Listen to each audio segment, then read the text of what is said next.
ರೂಪಲಿ ಗೌರಿ ಗಂಗೆ ಬಣ್ಣ ಬಣ್ಣದ ಚಿಟ್ಟೆ ಹಂಗೆ ನೋಡೋಕೆ ಸಾಲಾಗಿಲ್ಲ ಎರಡು ಕಣ್ಣು.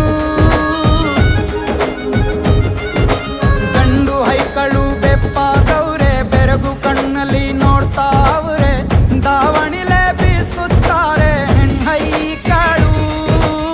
ರೊಟ್ಟಿ ಊಟ ಉಣ್ಣಾಗಿಲ್ಲ ಹಬ್ಬದೂಟ ತಳ್ಳಾಗಿಲ್ಲ ನೆಂಟ ಜಗಳ ಆಡಂಗಿಲ್ಲ ನಮ್ಮ ಊರಲ್ಲಿ. ಗಲ್ಲು ಗಲ್ಲೆನ್ನುತ್ತಾ